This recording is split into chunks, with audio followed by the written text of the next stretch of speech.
All right. Gabe is ready in the back. Mike, are you ready? I'm ready. Fantastic. Ladies and gentlemen, welcome back to Glass Half Sports. This is the 52nd episode, which makes us, 1 year old today? 1 year old, yeah. We made it. You know, it's actually a little bit of a funny coinkydink that our 52nd episode lands on the same day as Phil Mickelson's 52nd birthday, which is today. I was actually playing the whole time. Oh, wow. We're that good. What of a forward thinker you are these days, Mike. So yeah, it's going to kick off one of the debates that we have.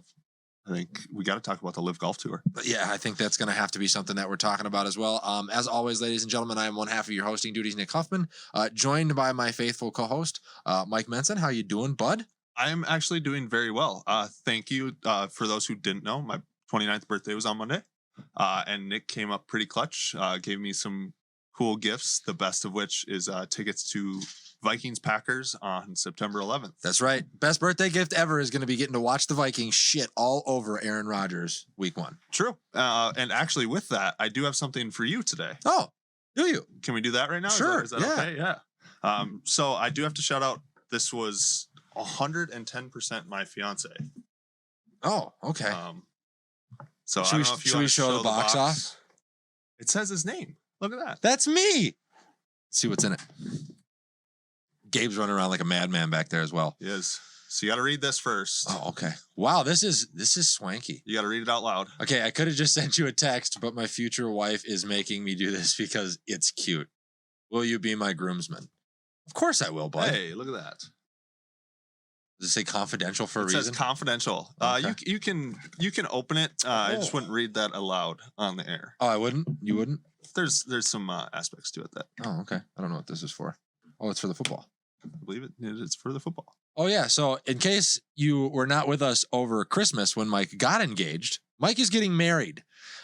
So yeah, dude, of course I'm going to be there. Wouldn't miss this. Sweet. Got me some Captain America socks. I'm going to wear these to our interview later today as well. Yes. So we are all going to be Avengers for a specific photo with our socks. Very nice. I figured Marine, Captain America. I like it. Fits quite well. So. I like it. There we go. Just leave that there. Sweet. Gabe, I wanted to take a minute before we get started today and just ask, your opinion, especially on having us around for 52 consecutive weeks of your life. Are you annoyed of us? Have you pulled the rest of your hair out? Have you lost a lot of weight? Are you ready to get rid of us or burn the studio down? How's everything going for you? Well, I think that to solicit a compliment live on the air is one of just the slimiest things that I've ever encountered. But I expect nothing less from you guys, and I love having you here. And no, you guys are obviously, I think you know that, you're among my favorite clients that I have here. I love doing the show. I believe in the show. And I'm very happy to be a part of it, man. Nobody puts the shit into practice like you guys do. And we appreciate it. We appreciate it. So it's great. Awesome. And you're a psycho just like I am, Nick, with work. And Mike is always me. I'm always happy to hear him balance out the equation. Yeah, absolutely. Mike, what are we doing for the folks today? For those that are unaware of what's going on for our 1 year anniversary. Yeah, so today's just going to be a free-flowing show. Yeah. We can talk about anything and everything. We do have some topics that we kind of want to get to. A little bit. But it's not necessary either. We're just going to talk about sports for an hour and a half or so. And no news, just nonsense today. No news, just nonsense. We do have the hotline open. That's right. I did hear you say that to our fans. So feel free to call in and let us know your sports takes or takes on what we're talking about at that time. Absolutely. And if they want their friends to be able to call in or join the platform, let's just kind of get this out of the way. What platforms can they find us on, Mike? As always, TikTok, Instagram, Facebook, Spotify, YouTube, Patreon.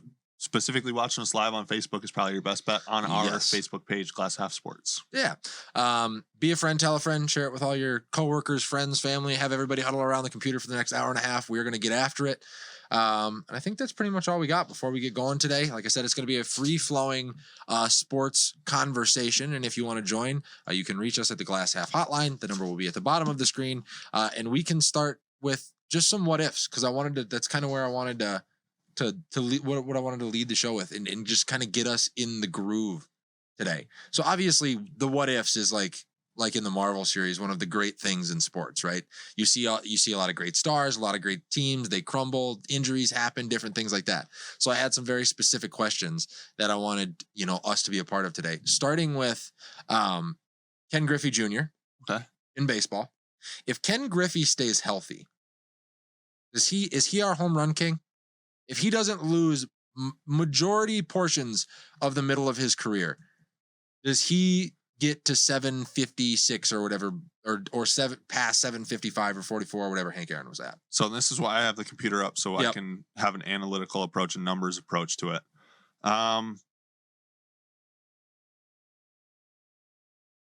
I'm gonna say he's not necessarily the home run king.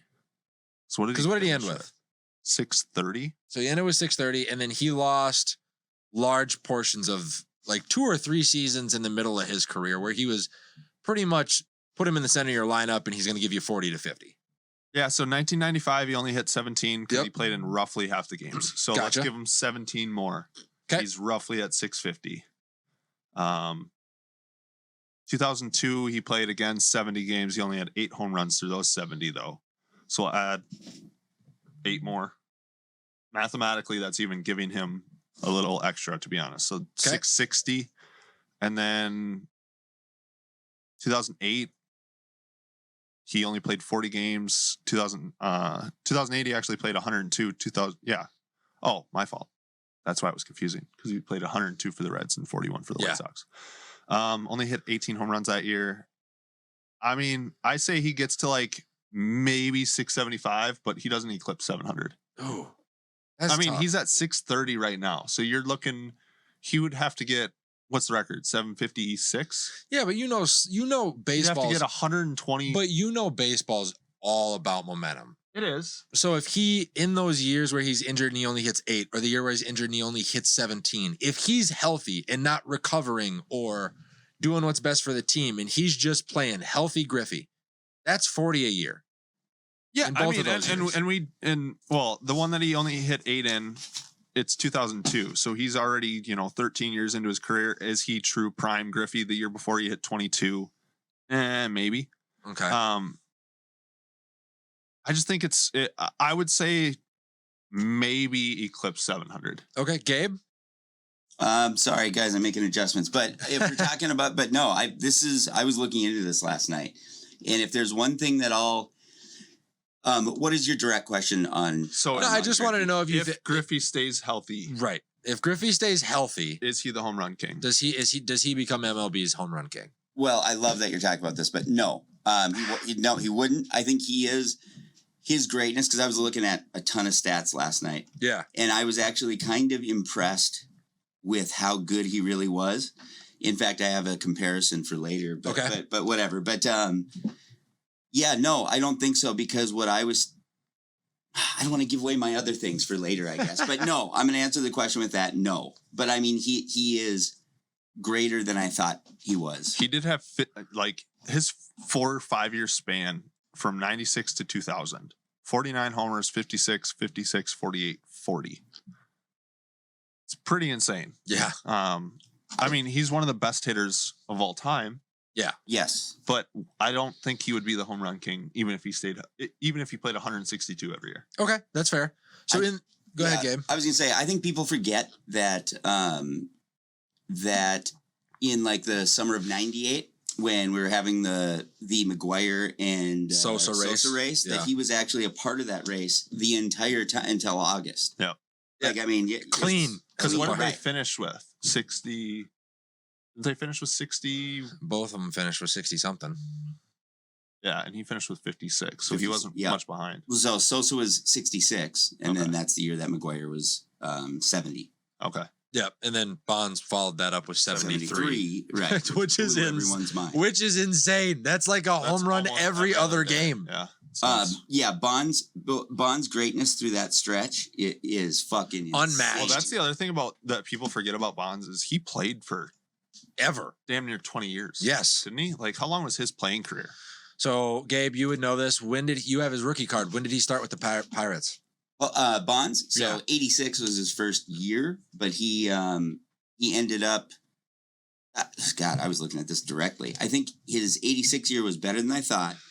But God, do you want to do the comparison that I have between Griffey and Bonds for their first 10 years? Oh, yeah, do it. How about that? Let's just bring that up. What do you guys Gabe's got think? the stats. Yeah, I got So, stats and I got to get them. While up here, he's but- pulling that up, though, I got to read you off this. So like this is why Bonds is the home run king. 92 and should be in the Hall of Fame. So 1992 with the Pirates, 34 home runs. Yes. 93, 46. 94, 37. 95, 33. 96, 42. 97, 40. 98, 37. 99, 34. 2000, 49. 2001, 73.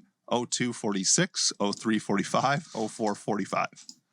That's insane. Nobody will ever do that again. Like the argument that people make is that like they make it seem like his use of steroids is what made him a great hitter. Take the steroids off Bonds, he still hits 500 homers. If not 600. Easily. You know what? Let's look into that. That was the exact question. The exact question that I started researching this on is basically Bonds pre-steroids, basically how great is he? Is what I was trying He's to a find. Hall of Famer. Because when supposedly did he start? Yes.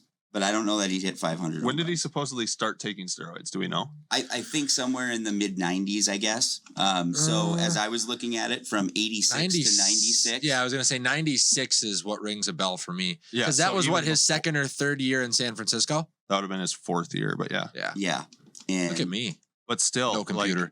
33, 25, 34, 46, 37, 33, 42. When do the numbers get outlandish?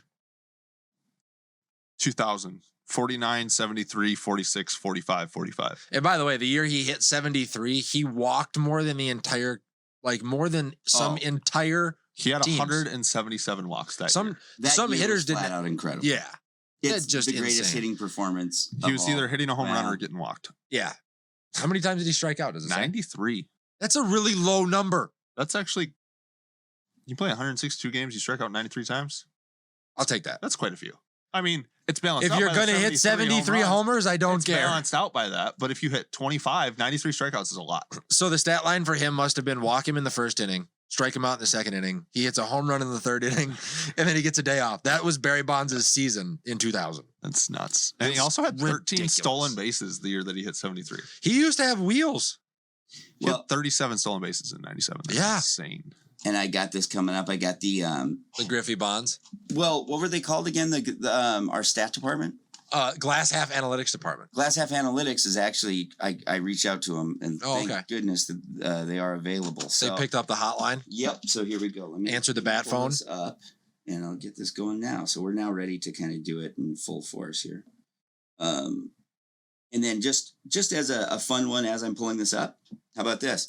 Zach Greinke, Yeah. Hall of Famer or not? Yes. No. If you put Bert Blyleven in, you have to put Zach Greinke in. Sorry. You know what? Absolutely not. Whoa.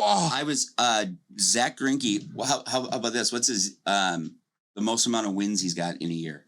Didn't he have one? Isn't he a Cy Young winner?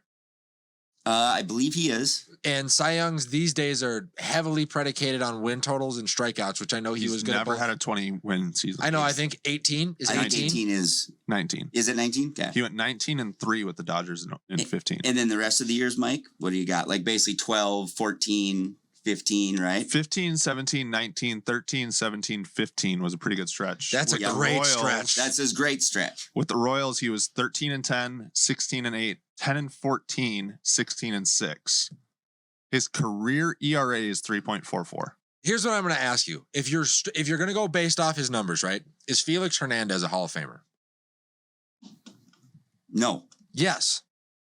He was one of the best pitchers in baseball for a 10-year span on I one of the agree with worst that. teams in baseball, and he's probably going to get in. If he gets in and Bert Blyleven is in, Zach Greinke has to get in.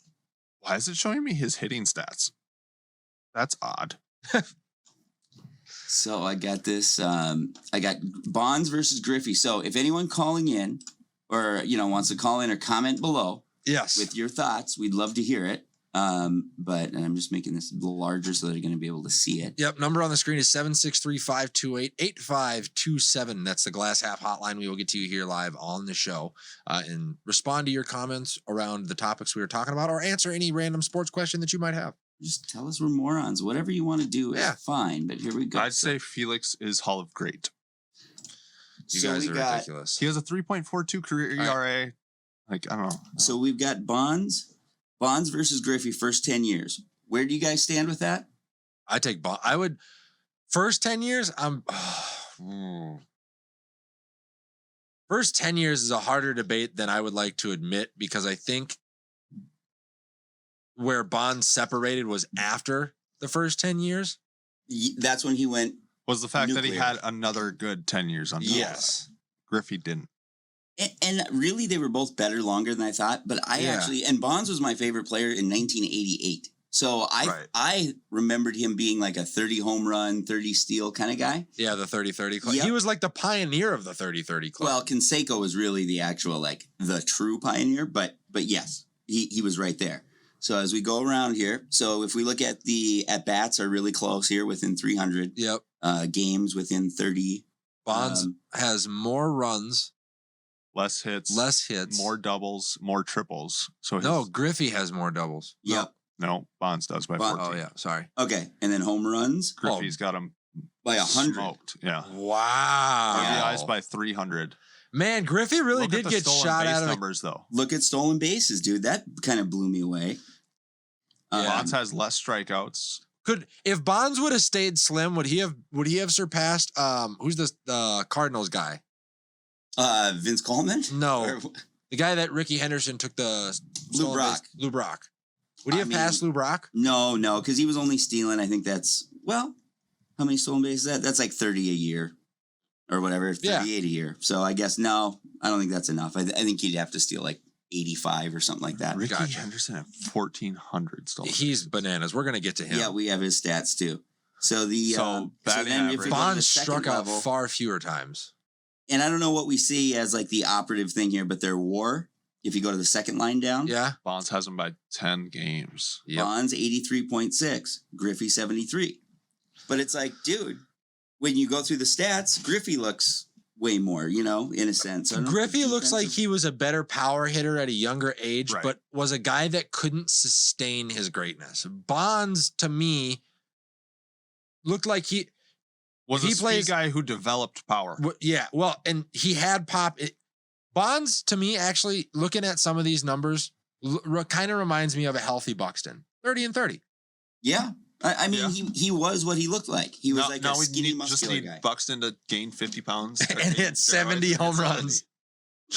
Yeah, absolutely. I mean, that's the comparison I draw. And And he was actually a really good fielder, too. Yeah. With the slam. how many? Because he's got multiple, 2 or 3 Gold Gloves out in left field, I believe. Bonds does. Griffey's got some in center. yeah. So Bonds has 8 Gold Glove awards. Holy shit! 8? 8. How many does Griffey have? I'm looking it up. 10. Both And of these 7 guys are Silver abnormal. Sluggers. They're Both of them should be in the Hall of Fame. Accomplishments. Both of them. odd. One of them is not. How about this one? What who do you got?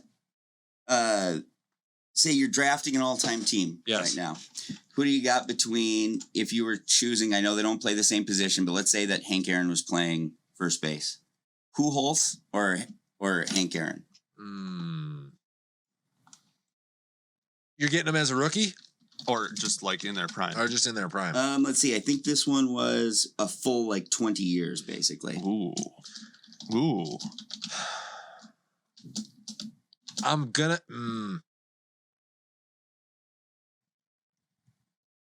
God, that's got to be a dead tie for me. Really? Because here's what I think. I think if Pujols does the right thing and Yeah, doesn't it is leave closer St. than I Louis, thought. if Pujols does the right thing and doesn't leave St. Louis for Los Angeles, where he goes to try to team up with Hamilton and then gets shuffled over to the Dodgers and wastes a ton of time in a city that didn't really like embrace who he was. Like those Cardinals teams were built around him. I think sometimes it's just where you play. Like we've seen certain athletes that in certain cities, they're just going to play better. And him in a Cardinals uniform, it was unmatched. I want to see this. So here we go. So we got really good comparisons here for if you look at bats. Okay. 10 8 20, 10 8 39. Okay. Pujols still playing, by the way. So he'll Yep. Runs, Aaron edges him, not Right. much. yeah. Hits, Look Aaron at the edges triples him. numbers. I know.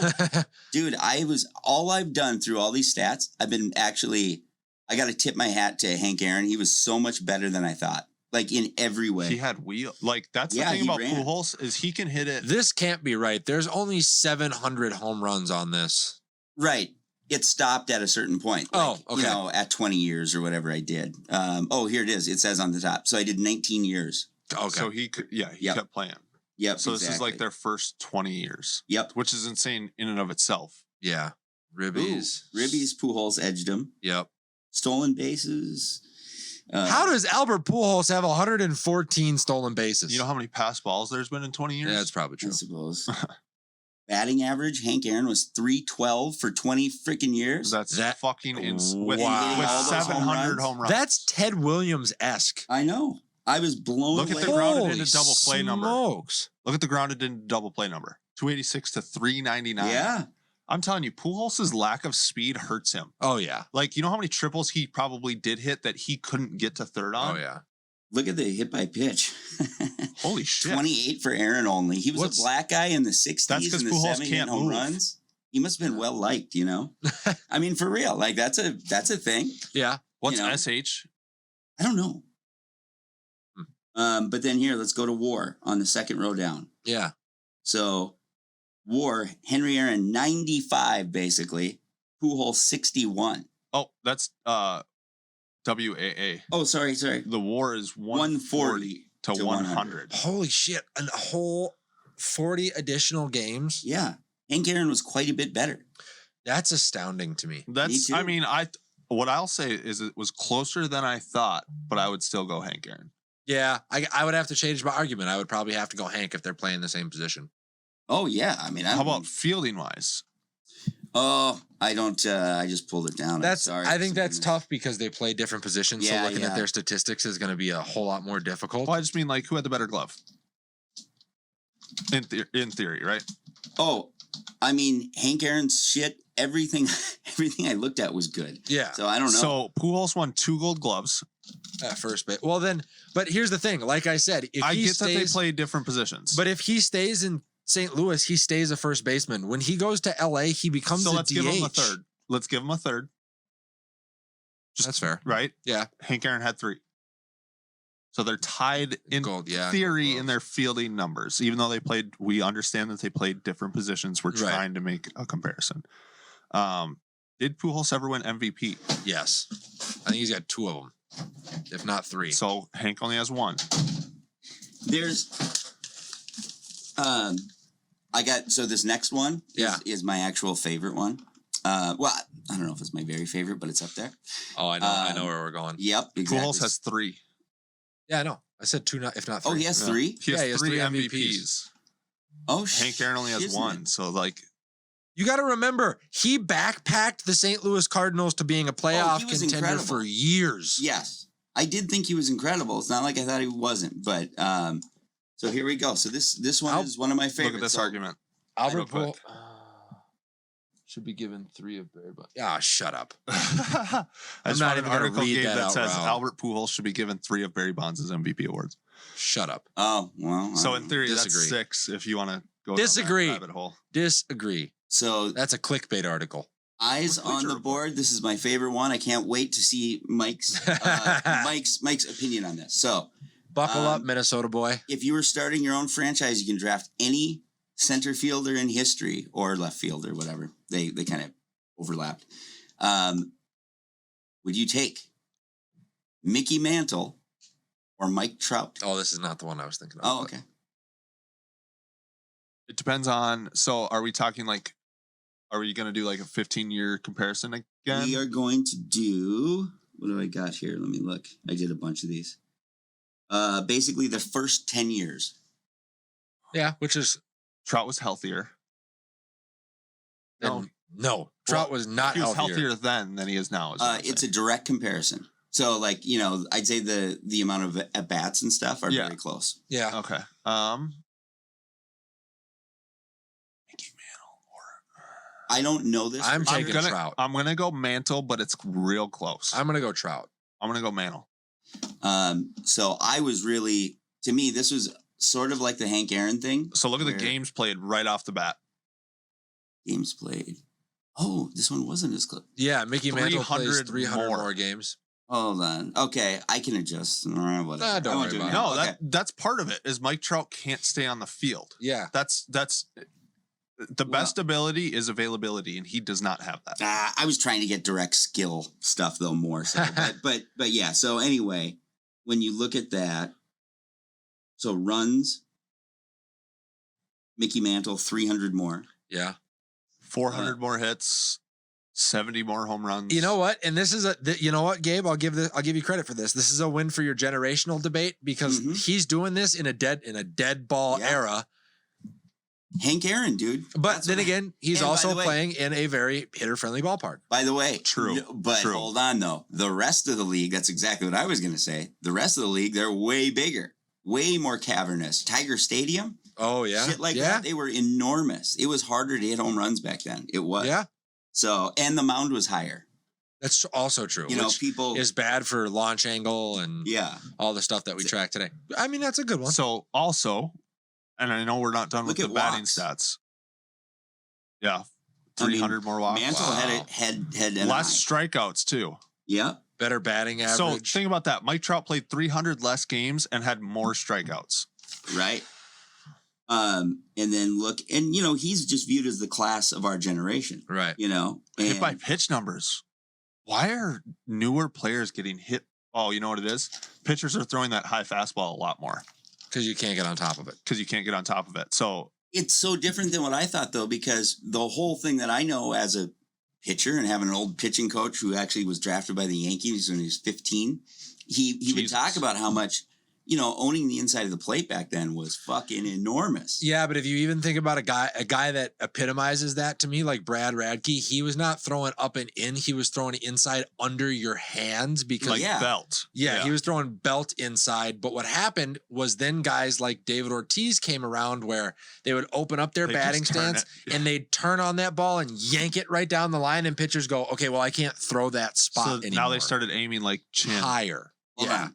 Hold on. I feel like there was something in my ears because what I felt like I heard you say is that Brad Radke to you epitomizes See, the first throwing name that inside. popped into my head was Nolan Ryan.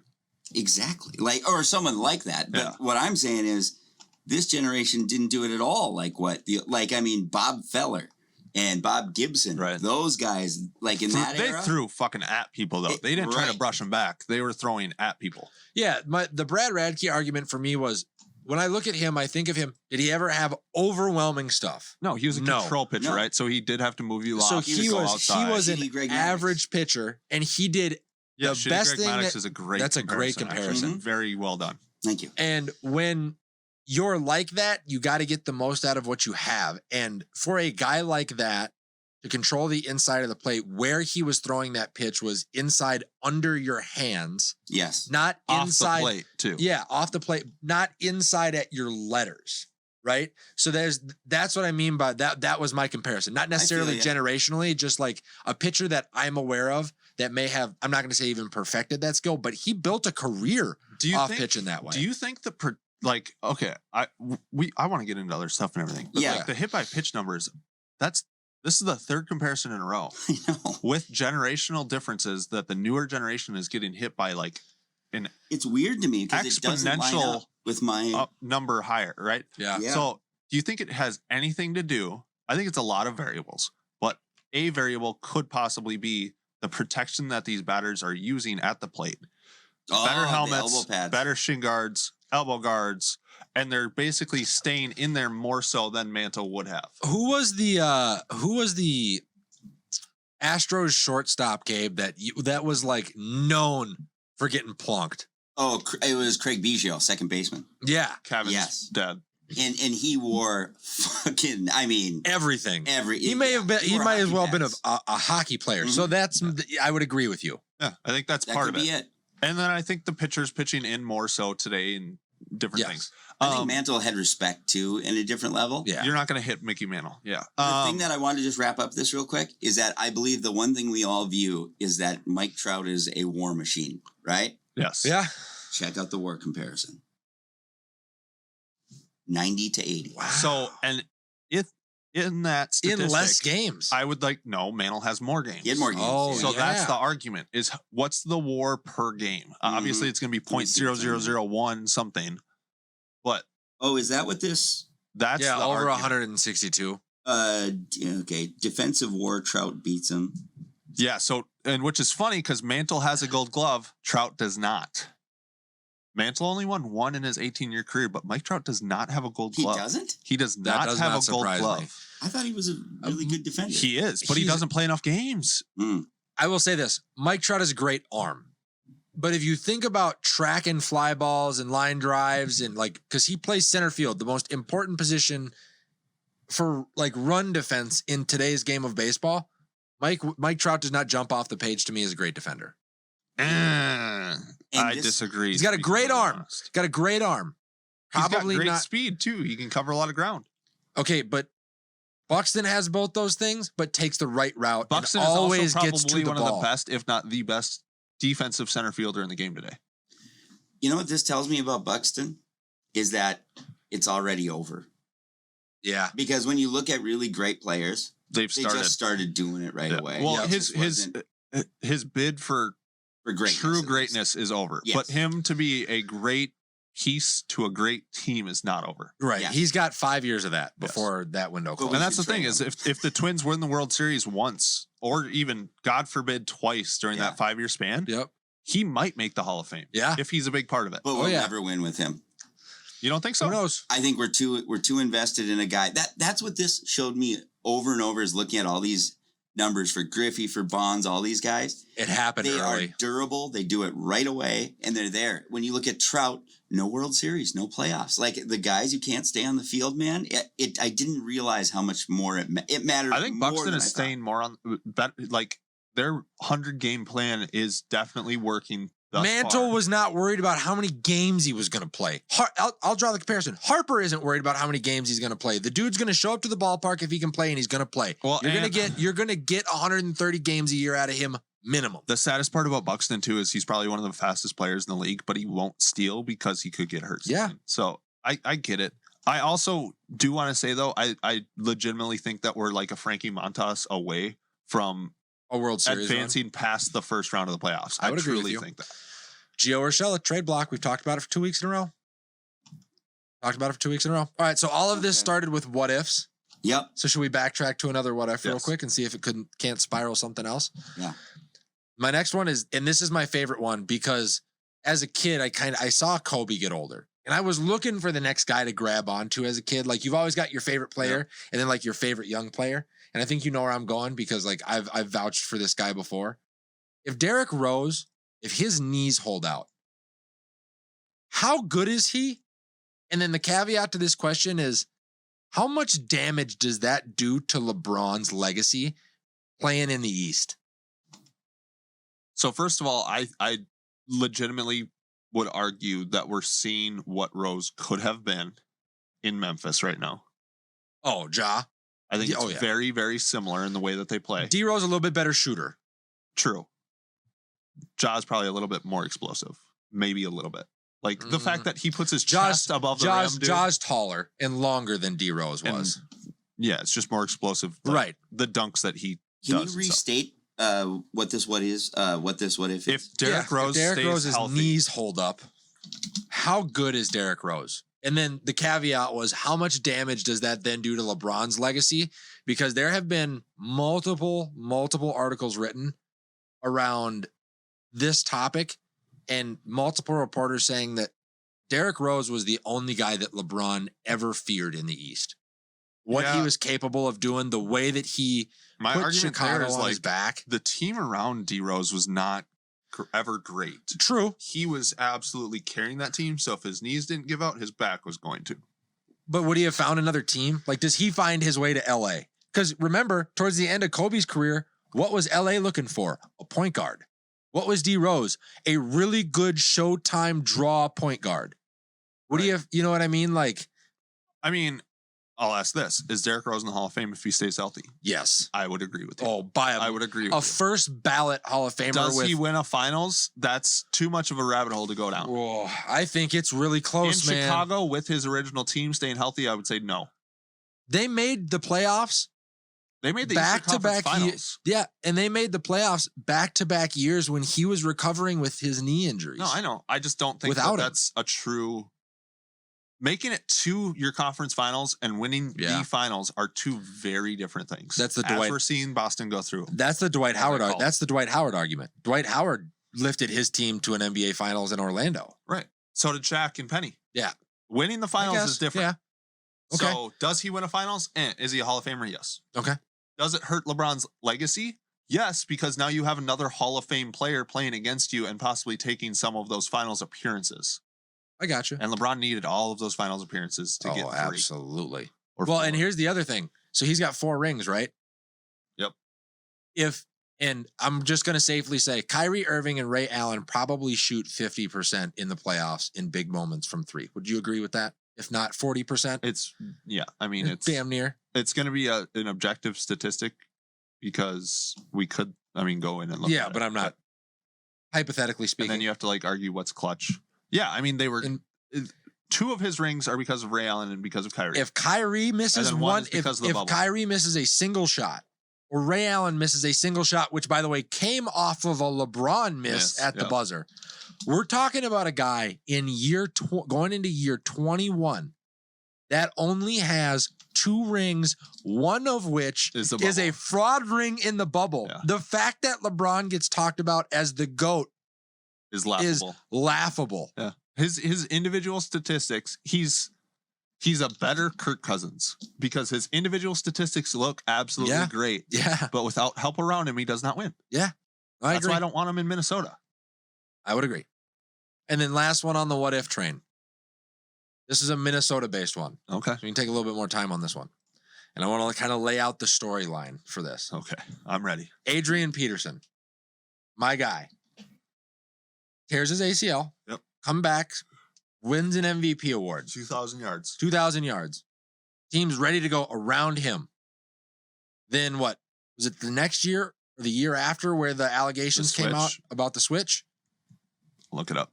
And I'm going to say this, and I know Gabe, has his Oh, I own love feelings this. about this topic, but he, much like the Deshaun Watson situation, it's kind of the opposite.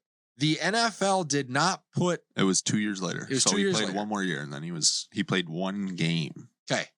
So, and the NFL did not put him on the commissioner's exempt list. The Vikings, in what would have been a contract year for Adrian Peterson, decided to pretty much sit him that entire season.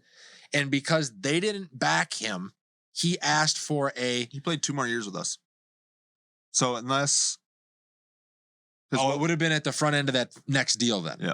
It was the first year of that 4-year deal. Gotcha. So because they don't back him, he coming into that following contract negotiation doesn't take the hometown discount. If Adrian Peterson stays in Minnesota his entire career and doesn't do this thing where over the last couple he's bounced from team to team to team and they just kind of ride him like the Cowboys kind of rode Emmett off into the sunset, you think Adrian Peterson would be looking at surpassing Emmett Smith's rushing record? No. Really? I mean, so AP career right now he has 15,000. What's Emmett at? 18.6. If I got that right, I'll be Hold on. AP is at 15 now. Yeah. He's at 14.9 something, yeah. Oh wow, that's better than I thought. Yeah, because even in the then first yeah. couple of years where he was in Washington and he was splitting carries, he was still 900 yards. Emmett has 18.3. 18.3. Okay. So he gets that 1 year back in Minnesota. You give him another 1,800. You give him another 1,500. I think it was, I mean, I don't know if it's necessarily if he stays in Minnesota. I think it's if he stays healthy. Because 2011, that's the year he tore the ACL. He had 970 yards before tearing the ACL. But that was in week 14. So what, he gets the 1,300 He played- yards that year? He played 12 games. So Okay. yeah, there's 300 more. 2000 next year, the year after the 2,000 yard season, he only played in 14 games, but he still had almost 1,300 yards. So Yep. add 200 more there. So we're up to what? Adding 500? Yep. 2014, he misses completely. That's the switch year. So add another 1,000. So I'd we're say up to 1,300. That's his average is 1,300 yards on a season. All right. So we're up to what? 1,600? 1800. And then he only plays in 3 games in 2016. That was another injury year. He got hurt again in 2016, I thought. Torn meniscus. Yep. But he only had 72 yards in 3 games. We had a horrible team that year. So That was the year the U.S. Bank let's say he gets wasn't it? 1,000 there. Okay. So that's 2,800. He's still about 500-600 yards short. So if everything goes perfectly, maybe. If everything, But then he doesn't. He align, also doesn't have to leave. If that happens, if he stays healthy, there's no way Minnesota gets rid of him. but he's still 32 with all of those miles on him. And then he went to Washington. I He think rushed for part of 800-900. Part of why Emmitt Smith has that record, though, Is luck, 'cause- luck plays into sports more than 100%, we think, right? 100%. So, like, Emmitt stayed healthy. He had probably the best offensive line in football for over a decade. And then Over a decade. he ran for 20 years, dude. He played for Arizona in the mid 2000s Yeah. and had 800 yards for him. So, like, we can make the argument all day long. If AP stays healthy, if AP stays this, if whatever, let's give credit where credit is due. No, I And Emmitt Smith stayed on the field and stayed consistent. totally agree. Totally agree. The only reason I had asked this question is because when I posted that most overrated thing and I put Emmett on there, for some of the reasons, like he had a great, like one of the Emmitt greatest. Smith was Ezekiel Elliott. You put Zeke behind any other offensive line in football, he is nowhere near as good in his first few years. Exactly. So that argument I got a lot of steam for that. And then I was like, I'm just looking at it from a talent perspective. You put AP behind that Dallas offensive line that Zeke has had, or the one that Emmett had back then, I believe shatters Emmett's records. But if you really want to get down this rabbit hole, we'll go down this rabbit hole. And I'd love Gabe's take on this. If we're talking about true talent and if the athlete stays healthy. Yeah. Bo Jackson pops to mind right away. You Yeah, put that's Bo true. Jackson behind that Dallas offensive line for a decade healthy. Holy fucking shit, dude. One of my questions was actually to say, name an athlete better than Bo Jackson. Marcus Dupree is up there possibly. No, he's Who the- not. You know why? Because I had to say, who the fuck is Marcus? Yeah, that's the first thing that came to look mind. at Marcus Dupree's Oklahoma highlights. Marcus Dupree is, in my opinion, the greatest that never was. Marcus Dupree was an absolute phenom, I believe, as a freshman at OU. Played for 3 years. Oh, I know who you're talking about. Gabe, and if you can, and we'll take time, that's okay. I would very much enjoy putting a 2-3 minute clip of his highlights up to show Nick who I'm talking about. Okay, I I'll look for it. vaguely. So know. Marcus I mean, I do Dupree, know the I name, believe, was a but 3-year starter at OU. This was in the 80s when there's a ton of controversy about leaving for the NFL early. Yeah. He didn't want to continue to play at OU because there was some drama with the coach because he wanted to be a bigger part of the offense and etc. So he ends up going to the USFL and gets hurt. Yeah. And then he comes to the NFL and he's an absolute shell of himself. I'm telling you guys, if he would have stayed healthy and you put him behind that Dallas Cowboys offensive line, like that's what I'm saying. If we're talking true talent, there's going to be a ton of names that we've never heard of that had the injury. What about Boobie Miles? Like as a joke, Boobie like Miles. no joke though. Like was supposed to be a Heisman candidate Yeah. as a senior in high school, tears his ACL in Smash 88 when Williams. there's no coming back from that injury as a running back. But I feel like you got to get out of the crib to be part of, Exactly. of the discussion. Okay, You know so what what's I mean? what's the crib playing at in I the think you elite got to make level the at college? I think you got to make the league. Yeah, exactly. Okay, so if you suited up for an NFL team, but what if your injury was for like is Marcus Dupree technically in that argument? He played for I the would Rams, but he was nowhere near There was a who 30 he for was. 30 done on him, Yes, wasn't there there? was. I know who you're talking but about. I knew now. of him before that because my dad was a professor at the University of Oklahoma while Marcus Dupree was running through teams. And my dad lived 2 blocks away from the stadium and let people park in his yard and then he'd walk to the games. So I think, but if the injury happens while you're in college, technically, to me, in football at least, you haven't made it. Like, But if you still get drafted, you've made it. Technically. yeah, but you didn't. But you're not making it with the same. Like, let's put this into comparison, right? Let's put this into a hypothetical. Arch Manning, who's in college, right, is going to be in college So right I just want now. you to watch this too while we talk. Yeah, Arch Manning, who's going to be in college in the next couple of years. Let's say he tears his ACL his freshman year, plays his sophomore year. His junior year, he tears the rotator cuff on his throwing shoulder. Right, a little bit of an injury. He was a Heisman candidate coming into college, right? But the Vikings draft him. Are you drafting the high school expectation of him, or are you drafting the expectation of the guy that has the injury history and you're going to try to get as much out of what he is now? I get the argument that you're making. I'm just saying, like, this is Division I college football, which truly hasn't changed a lot as far as the athletes, right? So obviously the systems have and stuff, but like, just like, these are pro players basically that are 1 or 2 years away from being professional athletes that he's doing this against. In the Big 12, which in the 80s was the conference to beat. Oh, yeah. OU, Texas, like UCLA even was pretty good back then. Yeah, but they're Pac-12, but yeah. But like, I mean, yeah. But there's better. I just still think there's better comparisons. Like, yes, woulda, shoulda, coulda, but you just got to get to the show, I feel like, to be part of the debate. And what I'll say is, like, Deion Sanders might be a better, like, at least that's an apt comparison. Barry, you mean? Sense. Oh, Barry Sanders? No. I'm sorry, Deion. Like, I mean, as that's far just as like an a better athlete. Yeah, as far as an athlete To goes. sport, yeah. You know, and I don't think he was better. I think Bo. Well, I mean, is better. There's an argument right there, compare. like, on accident.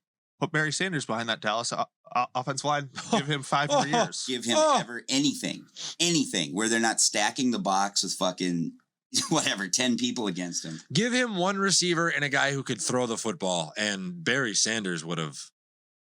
Is he the greatest ever? So when I rank my running backs, I go based on talent. And for me, it has always been Barry, AP, Emmett, LT, and then... See, to be honest, as like true talent, I just don't know if AP's up there for me.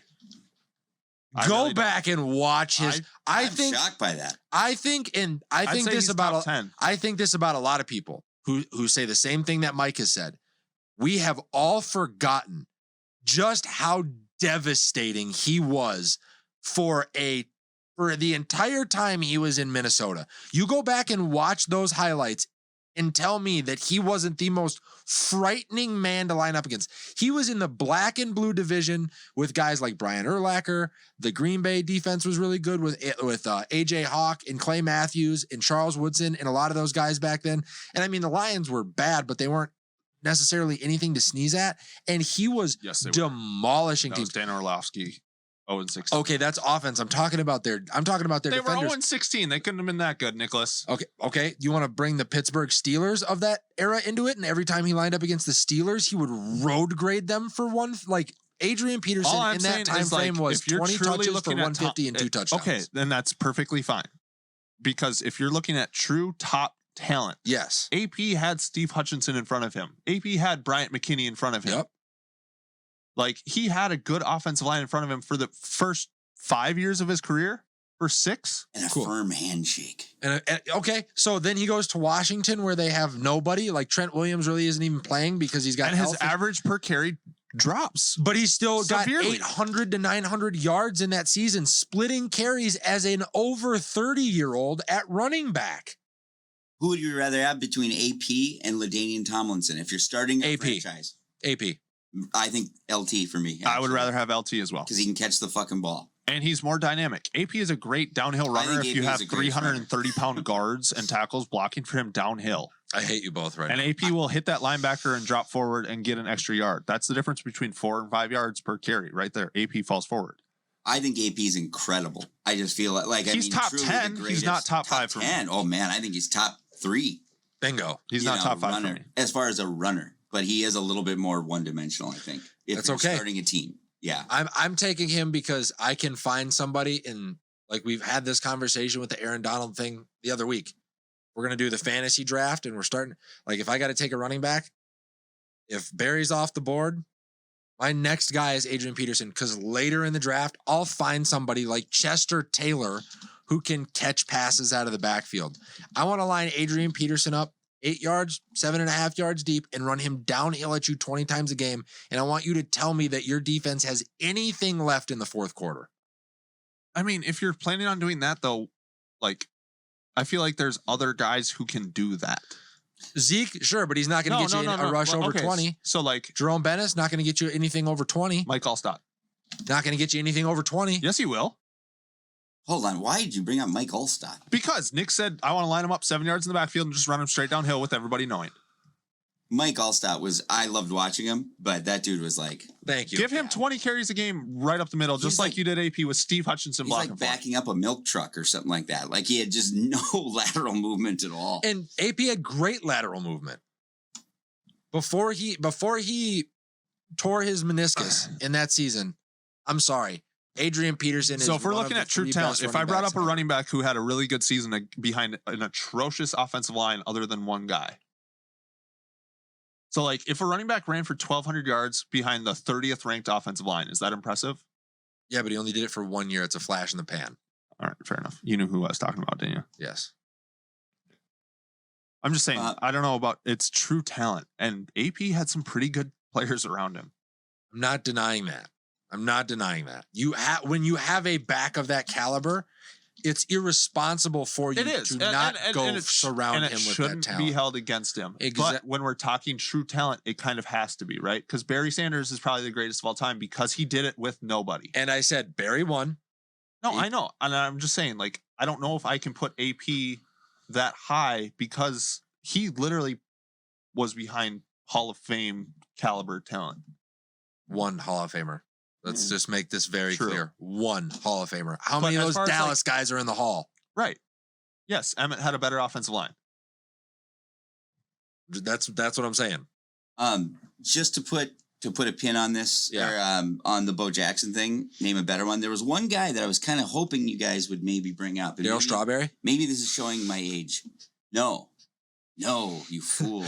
It's the legendary Jim Thorpe. Oh, Do you know about him? I mean, I know of him, yeah. Dude won Olympic gold medals in the decathlon, in the pentathlon, played professional baseball, professional football at, all-star levels. Yeah. Actually, baseball, I don't think he played in the bigs, though. I think he was. Bo's yards per attempt were higher, but he never played more than 10 games. Or like the He most couldn't. games he played in the season was 11. He couldn't because baseball season would run into the beginning of football Right. So season. you have to hold that against him, right? Yep. Yeah, I think it's Jim Thorpe, actually. Damn. But I'm a Bo guy all the way. Bo Jackson was incredible. But here's the thing. If you want to put, and I have so much respect, you have to put him in his own lane because of the decisions that he decided to make. If he commits to either baseball or football, can then we begin to theorize how good would he have been? Yes, absolutely. He made the choice to put the level of demand on his body that was going to shorten his career because there's a Yeah. reason why these guys have an off season. How about Right? Jim Brown? I mean, he's What in did my he top do 10. to How be about Walter better? Payton? Okay, about are Eric we doing the Dickerson? running back or are we doing the Bo Jackson thing? Well, I'm just saying, like, Okay. He's thinking of running back. still. I gotcha. Okay. And I think Brown, Walter Payton is Gale Sayers. Like, I don't know if AP's top 5 for me. I'm sorry. Payton's at 5 for me. Dickerson's at 6. Oh, All right, I got some. I got an alternative one here for All you right. guys. See what you think. Let's move on. So we're moving on from Bo Jackson and the running backs. Yep. And now we're going kind of a broader one. Oh, I like this. Who revolutionized their sport the most in the past 20 years? Basketball for sure. Golf is going through it right now, but basketball has done it the most over the so last let's do it 20. by sport. Let's do it by sport. Let's Okay. let's do 4 sports. Okay. So let's start off with basketball. Who has revolutionized the sport of basketball the most 20 years? I know exactly who it is. Steph Curry. Steph Curry. Sure. Yeah. But it's not even a question. You Like- see high schoolers shooting from the logo now because of Steph Curry. Yes. And I'll say this. Curry wins this ring. I'll take this. I'll eat it. If I'm wrong on the Boston Celtics argument and he wins another ring, He will. he moves above LeBron. They'll for win me. game 6. He moves like I above told you. LeBron for me on greatest 2 weeks ago. all-time lists. Oh, Like yeah. If easily. he's not already there. Easily. To be honest. Yes. If he's not already there. NFL. I got one. Brady. I have one guy I thought of. See, I don't think I don't think he revolutionized the Right. sport. I think he I just think did it the he was best. able to adjust with the revolution of the sport. Because if you look at those early 2000s Patriots teams and the offenses that they ran, He was extremely efficient in the offense, but he did not revolutionize the offense itself. The name that I would say is actually one of Brady's greatest rivals early in his career, Peyton. Peyton. See, I don't think I don't think think it's he Peyton either. revolutionized. Actually, you know what? See here, I'll Can I ask throw you out this two? question. I'll ask you this question just to argue my Peyton take. Peyton came in and almost immediately, I think it was their second year, they basically went full spread for him. Yeah. And that was 1999. Look at how many high schools in 1999 ran the spread offense, and look at how many high schools now run the spread offense. Well, I mean, I couldn't tell you because Centennial still runs the wing tee. So Well, that's because Centennial's dumb. coaching staff is a little bit nostalgic, is the word I'll say. They are the definition of nepotism. And the unfortunate thing is, shout out to Dalen Cummings, because they have one of the most dynamic quarterbacks, in my opinion, in the state of Minnesota, if not the Midwest. And So- they're keeping him bottled up in that offense. So- It's sad. And we'll get to Gabe's thing here in a second. You asked me who I think it is. I'm going to change my opinion. You want to talk about who's done it most in the last 20 years? I know I'm going to get a ton of flack for it because there's a lot of people that don't personally Actually, I care for might him. change my name too. Michael Vick. Yep. That's who I yeah. was fucking gonna Yep. say, you assholes. Yeah. Now I gotta say I have one other, because he has my other one. Absolutely. Okay, I have another one. You guys talk that one out, and then I'll So, go. But yeah, I mean, he's changed. here's the thing. If you want to truly look at the scrambling quarterback tree, the grandfather, starts the Randall grandfather, Cunningham. with Warren Moon. nope. No. Go further back, boys. Go further back. Oh yeah, I know who you're talking about. Fran Tarkenton. Fran Tarkenton. Fran Tarkenton. Here's the thing. Fran Tarkenton was truly the first scrambling quarterback. Not running. Not running quarterback. Okay. Not running quarterback. So then, did But true. Vic Exactly. revolutionize anything? Exactly. Vic was the first true. He was the first running downfield quarterback. runner. Like of they had quarterbacks. plays designed for the Yes. quarterback to run. Okay, which brings me to my guy, who I think actually did then. Well, so I think I am right. It's Randy Moss. It's You did another not really have good one. You did not have jump ball receivers before then. Like, I mean, people didn't play wide receiver like him. People They ran barely patterns. double teamed receivers prior Right. to Randy Moss. Yeah. Like it, if it you, revolutionized coverages. he makes Jerry Rice and I love Jerry Rice, my favorite player, but Makes he makes him him look look like- silly. Yes. See, Like- and Jerry Rice has what Jerry Rice has over Randy Moss is the 20 years. He did Right. it consistently for 20 years. And Jerry With Rice the had the benefit of two best Hall of Fame quarterback. quarterbacks. Exactly. Yeah. Exactly. I think about this all the time. If Randy Moss doesn't take 3 years off in Oakland, it's not even a question if he If reaches Don- Rice's records. You want to what if? What if Dante Culpepper doesn't get hurt and him and Randy stay in Minnesota for a decade? Yeah, Minnesota's got a Super Bowl. I'd agree with that. And Randy Moss is arguably truly the number one receiver of all time. Oh no, yeah, I think it's Because he's two right now. He is. I'm sorry. statistically he's 2 in every category. Yeah. I think But T.O.'s there's a reason in he's there two. too, but Because the number one guy is. is the number one guy. Yeah. But then again, But if you're doing a fantasy draft, you take Moss over Rice. yes, if you're starting No a team, doubt. you If take you're Moss playing a over Rice. modern But fucking Rice goes two. team. But Rice goes two. Don't forget, don't sleep on Jerry Rice neither. No, he's truly incredible. But it's what sucks. The separation that he would create, dude, is I know, but absolutely mind-boggling. I think about early T.O. in San Francisco, and then I go, I think that's way closer with him what and Jerry. truly early TO looks like in San Francisco? DK Metcalf. Yeah, Yeah. it's true. Don't disagree. I would almost make more of an argument for a faster Travis Kelce. Like if I had Yeah. TO early in his career in San Francisco, now today in 2022, I'm lining him up at tight end. Actually, you know what? Darren Waller too. Very I don't even simple. know Like what that is. look at the modern tight ends Yeah. now and look at TO in his first 3 years. That's true. Very similar. Little known fact. I mean, Devin Funchess for the first 5-6 years of his career was a wide receiver. Guess what the Lions signed him as yesterday? A tight end. Really? Yeah, it's not shocking. Like, I mean, people just aren't having their tight ends block like they used to. Tight end position is a bigger receiver. Yeah. That's TO.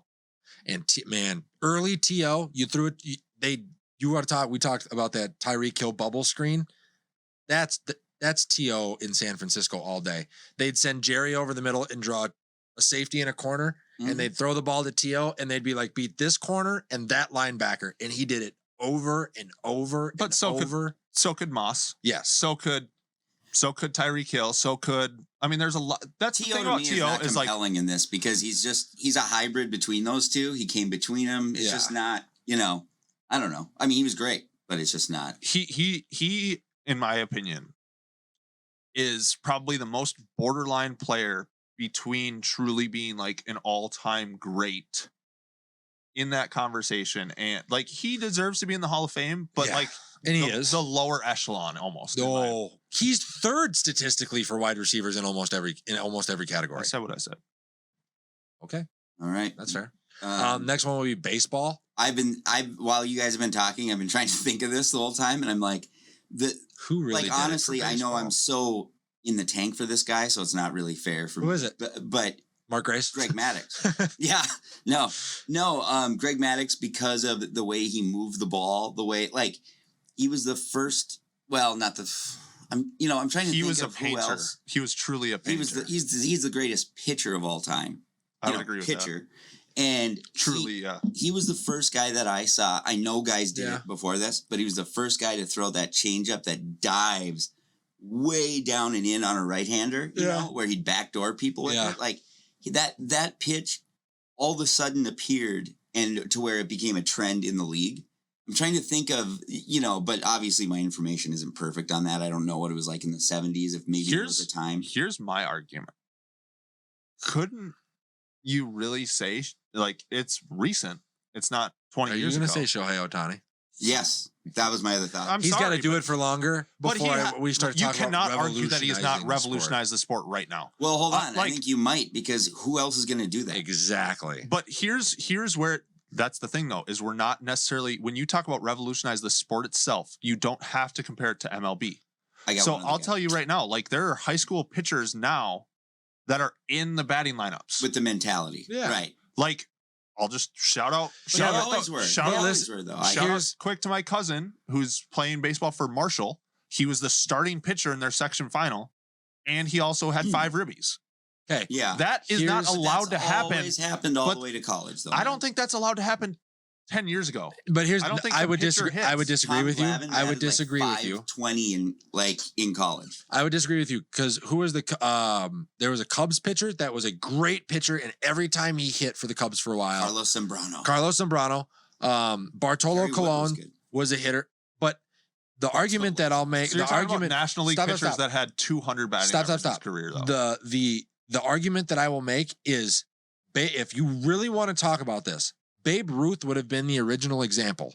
And if that is the example Yeah. of some of the It died greatest, for 80 years. why did it die? Because it's not sustainable and it can't be done. And we have to see if Shohei can do it long term before youth sports will make a commitment to molding kids that way. Well, I think youth it's already sports happening. does it anyway. I think it's already happening. But it's always happened. That's not Ah. new. Like every pitcher, Tom Glavine batted 500 in college. He was like one of those guys who that's always happened. And it dies. It dies at the major league level because of the importance of Yes. them at their specific The position. specificity, yeah, of it. What about this? I got another one, and I think I hate to hand this guy anything. I hate him, but I say A-Rod because until he came along, nobody. I mean, Ernie Banks, I guess, did it before that, but Yeah. no one expected middle infielders to hit for power and stuff like that. And now it's like it feels common. Yeah. But it did happen. Ernie Banks was that before, so I guess Yeah. that's not really revolutionized. But There's he did been some change second basemen that have had some pop, too. Yeah. Ryan Sandberg. Chase Utley. Chase Utley. Ryan Sandberg's first one though. Yeah. And I mean, you I have think to it was a factor in the group. fact that he did move to third later in his Yes. career, right? And Yep. obviously he moved moved to to the third because corners. of the captain, but like I think it's because his athleticism dipped as well. Yep. And he was more of a power hitter. Yep. Yeah. Like his body type was more of a power hitter later Yeah. in his career. You know what? And I call me just throwing homers out there. You want to talk about a guy that revolutionized a position? Who was really DHing, like making my a career God. out of DHing like David Ortiz before David Ortiz? I hate that aspect of the game, but yeah. I know you hate it, know. but who was No, making a I- career out of it I'll and tell you. doing it I feel as like good as these him guys before who hung him? out, right? I mean, he was the first guy who did it young, right? Where like early in their career, it used Yes. to be like for the last 8 years of your career, kind of thing. Yeah. Once you've deteriorated He enough and sucks all so you bad can in do the left field. is hit, then all of a sudden you become a DH. Like Bonds could have extended his career by doing that. He just didn't. Yeah. But David Ortiz got to the Red Sox and they're like, we don't need you in the field. All we Oh. want you to do is hit. So You just said it. Bonds revolutionized the game by taking so many fucking steroids. His head doubled in size. I just Yeah. looked up best DHs of all time. Ortiz is 2. Yeah. behind Edgar Martinez. Oh wow! Wow. That actually. How long was shocked me. he a In DH? 6,000 He's at plate 3,000, appearances yeah. as Okay. a DH, he hit 314 with 240 home runs. His When did best he- season was his first full year as a DH in 95. Won the batting title, 356 average. Yeah. Also had the AL highs in runs, doubles, and on base percentage to finish third. You finished third in MVP voting as a DH. That's ridiculous because you're only playing one half of the game. Did Ortiz get an MVP? No, I mean, I guess I'd be shocked. I that bet maybe he did. has like a World Series MVP. Oh, I know he has. I know he's got one against the Cardinals when they played the Cardinals the second time because he had 7 home runs in 18 plate appearances, and they swept them. I was in Missouri when that happened, and I watched every Cardinals fan just melt. No MVP. No MVP. Okay, that's fair. But I like that don't would be know. that would be one of my picks for baseball's so hard, and that's we were talking about this before the show, Gabe. I think baseball is going to have to be the next one to do it if it wants to live. Poppy is known though. disagree. I Poppy think- is known because of his clutch power. Like, I mean, Jim Thome was a great DH with a lot of pop. Frank Thomas was a great DH with a lot of pop. Not for a Edgar whole Mar- career. Frank Thomas sucks. I hate Frank Thomas. But yeah, A Cubs Edgar fan talking about a Martinez, White but like Sox player. there are a lot of DHs that we've had throughout history The Big that Bird match gets a the bunch of power singles. of Big Poppy. Big Poppy just had the power at the perfect fucking time every time. So he gets credit for that, and he deserves a World Series MVP for that. But is he the best true designated hitter of all time? I'd argue top 3. I'd say he's the best clutch DH of all time by far. Bottom of the 9th, runner on second Again, in a playoff game. Clutch. In a playoff game, who would you rather have? Reggie Jackson, Mr. October, or David Ortiz? well, Oh. Bonds. Bonds. Well, I'm Yeah, just Bonds. well, yeah, well, duh. Okay. Okay. I'm well, trying to pick from clean players here. I see. I like Clean guys as who are far on as steroids. more. Yes. Yeah. Because Reggie wasn't clean. No. Who would you rather have? Mr. October or Big Poppy? Probably. I don't know. I don't have this Big Poppy love like you do, but Oh. I do. I think he's great. I'm just trying to think of. Mike? So series in October, game 7, game on the line. You need You're bottom of the what 9th, do you 2 need? outs. a base hit. You're Mark down by Lemke. 1. There's a guy on second, and you've got 2 outs. Ortiz or Reggie Jackson. Step. Righty lefty on the mound. They're gonna pitch. They're gonna substitute to your matchup. Because wasn't I take Ortiz. He has a better eye. Yes. Um, The basketball player comes up. That's sad. Mike just Googled Reggie Jackson, and the first thing that came up was a point guard for the Clippers that doesn't even average 20 points a game. Not one of the Reggie greatest. was a lefty, wasn't he? Yeah. They're both Yeah. lefties. what is the and I'm going to propose something here. Yeah. Unless you guys have a great hockey idea, I wanted to run through this really quick. Try to do it as a speed round. But what is the next revolution in each sport? Like just an idea. I think hockey is prognosticate. actually very close in players like Connor McDavid. Yes. Because Connor Okay. McDavid, in my opinion, true skill wise, there are players in the NHL that are more skilled Yeah. than the great one. Totally agree. 100% agree. So I think Sidney we're already Crosby, seeing did he start that though? Well, and that's the thing is like, where did that truly start? Because the revolution has already almost happened in the NHL. I'd You say just Sidney don't. Crosby. I would say Sidney Crosby. That Yeah. Crosby Ovechkin class. Mhm. is Ovechkin's got very a lot to close, do with that. right? It's yeah. very Yeah. because now you're seeing players like Kaprizov. You would Right. have never seen Kaprizov in the 80s. Yeah. He would have been benched because of the way he plays. Yeah. And no one's changed goaltending in the last 20 years, right? There's nothing. I can think Mark of. Andre. Patrick Waugh was, but no one changed the style. They just No. did it Well, better. Mark Andre I mean, Fleury's flair. the style has definitely changed. You look at how Jim Craig played goalie in the 80s Yeah, well, versus now, right? kicked But out who rebounds. changed it? yeah. That's the argument. Okay. Yeah. Did the game revolutionize and the players adjust, or did a player revolutionize the game? And I Yeah. think with hockey, the game has adjusted more so. Yeah. And I think to your point there, the thing about that baseball needs to change. I think hockey needs to change more than anything. I just think hockey needs to figure out how to market itself. Really? I think it's 100%. To be honest, I think part of it is they're content with their current market share. That can't be okay when you've got teams like I know Tampa Bay is getting ready to go try to go back to back to back as Stanley Cup champions. But in the middle of their season, they're at 50% attendance. It's because it's That in Tampa, can't happen. Florida. Then you need better marketing.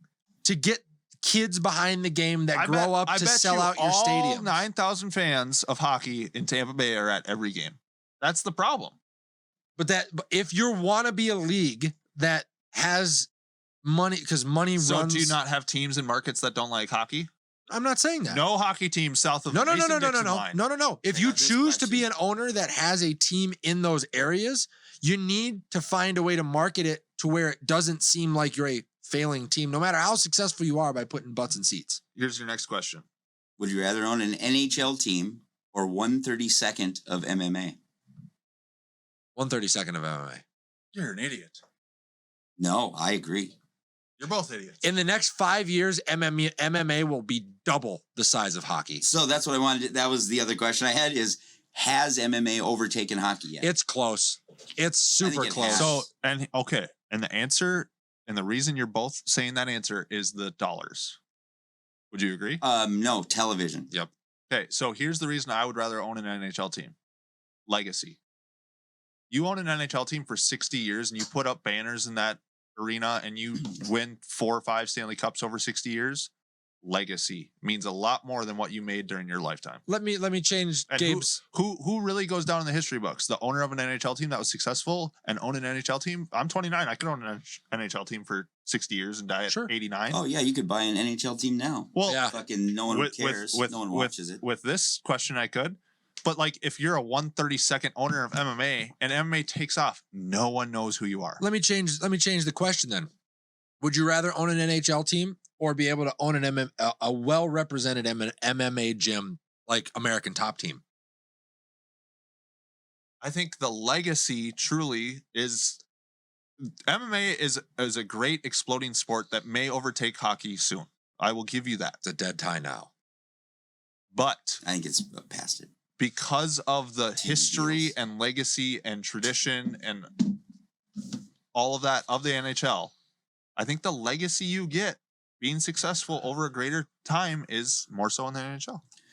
Who's the most popular player? Name, like, if you stopped 100 people on the street and said, name the biggest player in the NHL, how many of them would have the right answer? And then how many, if you said that for MMA, would say Conor McGregor, would have names to throw out?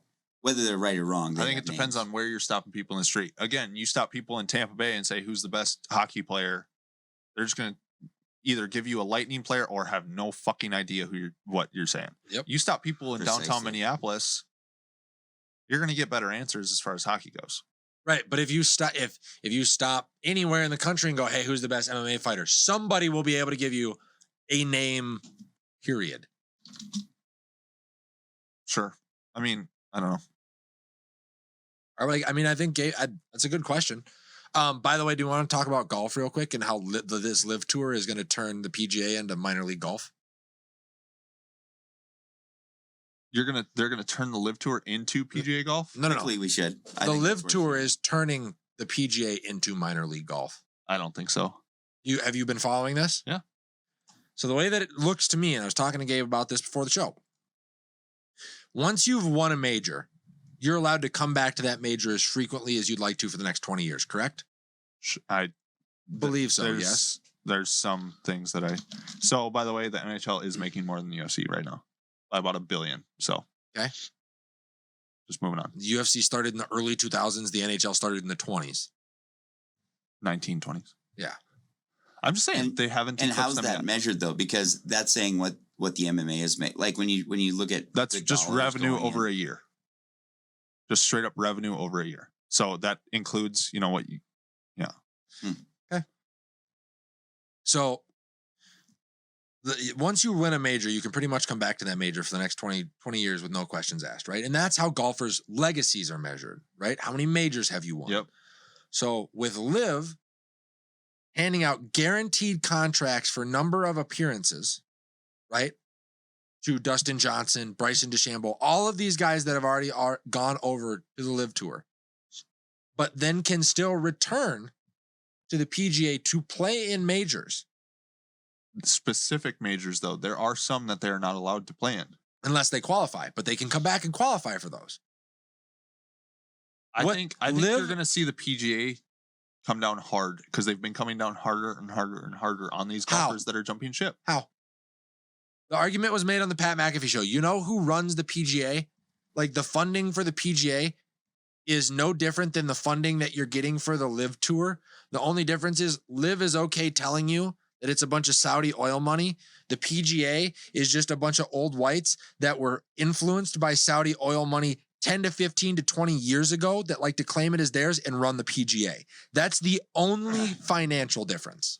So Phil Mickelson, Dustin Johnson, Sergio Garcia, Lee Westwood, Luis Oosthuizen, and Kevin Na are among those who are now ineligible to compete in tour events after playing in the inaugural Live Golf tournament in London. How long is that sustainable before the PGA has to fold? Because I mean, that's fucking terrible for the PGA. this is awful for the PGA because when those big names leave, how long does it take you to become a big name golfer? Forever to become a big name golfer. I think there's guys who are going to fill the void, dude. It's just like, to me, I'm sorry, I've seen it play out in football way too many times. How many of these AFLs, USFLs, different things have you seen? Yeah, I agree. But with money backing them. I gotcha. The USFL has never really had the kind of money backing them that they've claimed to have, and that's been the problem. Well, they would have if one of them didn't call it small potatoes and buy a team with no intention of running that team successfully. One of the reasons why I hate that man to this day. The Live Golf Tour, what it has for it. Oh, a new question came through. Is a ton of money. Sorry. I didn't Is mean a to- ton of money. I think what's going to happen is Live is going to become the Premier League of golf. I think in 5 years, Live Golf is no longer a thing. Good luck. The money pit on that side is bottomless. And the guys that are investing in this have already come out and said they're not looking to make a penny for the first 10 years. That's good because they won't. They're paying out way too much, dude. How are they even going to generate a profit paying out the last place guy in a tournament $250,000? You can't. That's not a sustainable business his model. name value boxing too. Because his name value comes with his sponsorships and his fans. They just need to steal the public perception as being the thing. If they win the court of public opinion on this, they'll be fine. And I can see the PGA just rolling into like sort of dissolving, but you still have the Masters, for instance, right? And it just becomes. So you think the PGA Tour becomes the Live Golf Tour? I think PGA becomes the Corn Ferry Tour, and then no fucking way, dude. No. The fuck is a Corn Ferry Tour? It's what guys play in now leagues. before they can get onto the PGA. I thought it used to have a different or whatever, but yeah, okay. There's a different one that I used to know, but I can't remember it. I gotcha.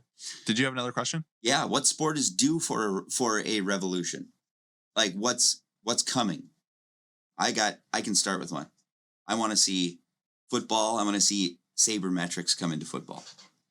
Ugh. I want to see him start going for it on fourth down, onside kicking, all that stuff. And I think it's going to start in college with like a team like the Gophers who can't compete with the top thing. And some coach is going to get a wild hair up his ass and start doing that. And it's going to catch fire and it's going to change. I think football eventually should migrate back to a more level playing field between offensive and defensive players. But that's going to fly in the face of this whole safety thing that the NFL has been trying to push. But my argument to that has always been at any level, if you're signing your kid up or you yourself are signing up for a contact sport, when you sign on the dotted line, you understand what you're signing up for. There is a fraction of a chance with the rules in place or not that you're going to wind up in a wheelchair. So Gabe, have you ever heard of Kevin Kelly? Yes. Oh, is this the high school coach? He was a high school coach in Arkansas for 18 years, never punted and never kicked it deep. He always kicked onside kicks, always went for it on fourth down. Won 9 state championships in 18 years. Didn't he try college? They went from a bottom dwelling team. Yeah. And that's that. I saw that on Real Sports years ago. And to me, it was just like, of course, makes total sense. Like, I was sold on it. I get that it's different in high school because you're putting pressure on kids, so it's kind of, but I think in college, I think it would absolutely work. Yeah. I think football has started to adapt some of it with you seeing guys going for 2 in certain situations, opting to punt in weird situations. We've seen a little bit of it It's with actually- clock management and some different things like that. It's like the only thing that makes sense though for the whole, because I think we all agree in a sense that the safety thing is sort of like ruining football to some degree. Yeah. And it's like, this is a way to pump excitement back into it to where it just becomes more like an offensive shoot 'em up gamble thing. You could incorporate the rule in Canadian football that they already do, that there's no touchbacks. That like if you're punt returning and the punter kicks it into the end zone, you have to get the ball out of the end zone. You can actually kick it out of the end zone if you want. But if you keep the ball in the end zone, even for a touchback in that scenario, it's a safety for the kicking team. I like that. Yeah. I mean, I just feel like do we all agree that football's popularity is on the wane? Like, I mean, I know it's still high at the top. It's the biggest sport in the world It right is- now, and it's it's America's only game. getting bigger. I agree, but I don't feel like it's getting bigger, but I don't know. What I I think think it's my personal. what I would like to see, honestly, in the sport of football is more innovative ideas. I don't want to see the same spread formation that my high school team runs on a Friday night. Like, how are these the greatest minds of football and they're not thinking of anything outside of Because the of the box? rules. Well, They've boxed a lot of people in with the way that they're forced to play now. Like, think about it this way. If you're a quarterback right now, and we've seen this a ton, like it started with the Aaron Rodgers things, the Aaron Rodgers things with the free play, right? Mhm. Like that's where it started. But now with the pass interference thing on third down, if you don't have a receiver open, you know what a quarterback will do now? They'll underthrow a deep route and have the receiver try to come back to the ball into the defender to get the pass interference call. Mhm. They've painted the NFL into what it has to be with all of these different rules. That was my second part. Is I would really like to see the NFL go back towards the days of physicality. And Yes. I Yes. was going to say the next revolution, if not sabermetrics, isn't it wide open right now for a fucking road grading team to come in where it's like we're getting pigs on the offensive line. We have 2 running backs who just pound real and close. everyone else is undersized. So it's like, I think the number one team that's a candidate for doing that, Tennessee. ooh, it's a good argument, but who's their second back? They could draft one or pick one up. I mean, Cleveland. Deontay Yeah, Foreman. doesn't, Cleveland. Cleveland's Right a really now. good example for Nick that. Chubb, Kareem Hunt, they're ready. If they re-sign JC Treader and they just commit to defense and running the football, yeah, I would agree with you. Just control the ball and, grind out these teams, because that's the one thing is that it seems like the new ones rely on frequency, right? Like, I mean, we got to get the ball and get, 20 attempts at it throughout the game Yeah. for it to work. Yeah, I wouldn't disagree there. So I got one final question before we go. Yeah. How do we revolutionize this show for the next 52 weeks, gentlemen? I got a few ideas, but I think callers is one of them. Okay. So, do that The again. Glass Half Hotline. Let's do Glass it. Half Hotline. I like think- that. And then I think we got to go to another platform. I think we got to go Okay. to. I think we gotta get on YouTube Twitch. and Twitch. Just get on YouTube. You should get on Twitch. And I think we should do more shit like this. Yeah. For real. Like Yeah. I mean, have like a segment where it was just a little bit more of the show. That would be my personal Absolutely. wish list. How many more years in 20 years will the Twins be playing in Target Field? No. That's fucking crazy to think of that. You That's don't think so? fucking crazy, I think. You have to go back and look at what we spent on that stadium and what the Twins did to get that stadium built. There's a documentary about it on YouTube. Oh, It has got to be the worst sports franchise investment in the last 150 fucking years. What? So you're going to abandon that investment, though? You're going to have to. Hold on, what? They Why? can't fill it. They can't fill it. It's in a part of downtown that really isn't going to get much more love than it's already got. So like the people that live around the stadium, like the income Mhm. of the people, like think about it this way. Golden State moved their stadium as a winning franchise to get around richer people, knowing richer people would show up and spend more money at the games. Yeah. And they'd still be able to sell it out and be competitive. So where would The you put- Twins are the where would you- exact where would opposite. you put a Twin stadium then? I don't think the Eden Twins Prairie? I don't think the Twins will have a baseball team in 30 years. Or the Minnesota will have a baseball team in the next 30 years. Stop it. I'm not kidding. Stop it. I actually love Target Field. I do too. No, listen, I do too. But how many games have you been to in the last 5 years? Well, I mean, actually I've been to a 15. lot. Yeah, like I mean, about that. Probably. There's That's a 82 you problem. There's 82 games, home games in a year. I'm also lower income than most people in Minnesota. I think we're talking about a different thing, by the way, and I think this is fucking great, actually, that you bring that up. I don't think it's a Twins issue. I think it is a Major League Baseball issue that they are. I mean, how the fuck do you watch a game? First of all, I tried to bring my kids on Memorial Day. I have a 6-year-old and a 4-year-old. Do you know how much money I had to spend just to get bit? You know, if you bring kids to that thing, $300, and that's before food. yes, no, it was $300 with food. Okay. And I mean, it was like I knew it'd be expensive. But I was fucking here's blown the thing. away. So how many times is a normal family in the state of Minnesota able to replicate $300 throughout the summer to going Right. to Twins games? Not enough. And Here's then the thing. I can't watch them on TV to like get sucked in. Exactly, because Bally Sports is sucked the life out of Minnesota sports. Yeah, I don't know what the fuck they're doing. It So, is seriously it's- confusing. So just for context, if you want to go watch, I'll give you a little bit of context on what was going on in 2011, I believe, when the dome was like on its last leg and it needed massive yeah. repairs. The Twins like agreement with Minnesota, the lease with the team was up in 2012. At the time, there actually was an original vote for Target Field that got vetoed. And if you remember, I remember watching this on the news as a kid. There was about 4 to 6 months where everybody was in an absolute panic because it meant we were going to lose our baseball team. Because if they didn't have a place to play, then we weren't going to have a team. You know how many Well, times what happened you've was heard that though? government- Like the Vikings were listen, supposed to move 5 different times. It's different. It's different because the Vikings could have gone and played at the Gopher Stadium, which is what they did until they figured it out. The Twins flat out did not have a place to play because of our weather restrictions. The ownership was not willing to put up Our the weather money. restrictions, they're outside. Now. Yeah, at the time, that was not a popular opinion, like at all.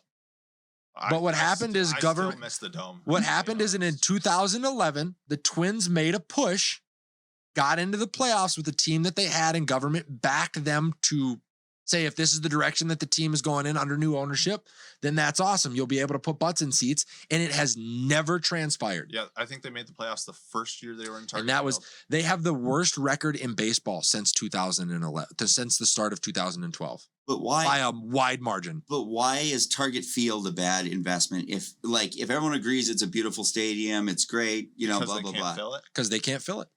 It's a money pit.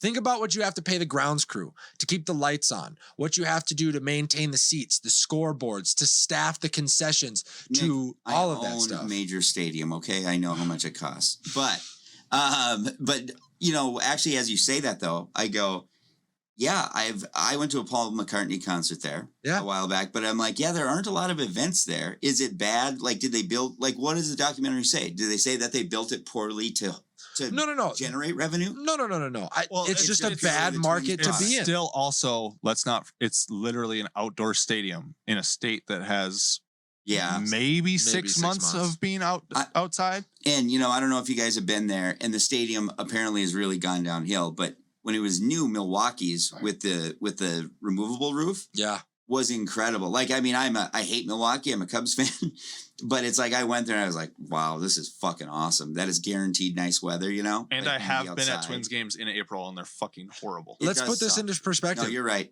Eric Church and Morgan Wallen, two of the biggest names in country music right now, were in Minnesota last weekend in June. You know where their concert was? Played at US Bank. US Bank Stadium, Which not the sound Target there Field. sucks. What's the ass, by way, attendance too. though? Or did. It doesn't matter. I mean, the attendance that you lose at Target Field could be made up for by standing room only tickets and the guys that you can put on the field alone. Yeah. And then it also tears up the I don't think field it's and as shit close like as you that, think, too. though. I think Target Field's 45,000. I think US Bank is 63. I thought Target was like 41 or Target Field holds 39. 40 at the max, 39,504. Okay. So, like, Yeah. how many can you get on the field with a concert setup? A lot. How many? No, I bet it's tough to Take a manage. guess. I bet 2,000, 3,000? 2,000. I Okay, think so that's that accurate. brings you to 42,000 paying tickets for your country concert. Okay. And it's outside. So it's unstable. 71,000 in US Bank. Yeah. That's a big And you gap. can fill the middle. Right. And So- and you could get fucking rained out with that Yeah. investment. So you're close to Target Field. 73,000. You're making $30,000 more if you're charging $1 per ticket. Once again, They just got to put a fucking tarp over it, man.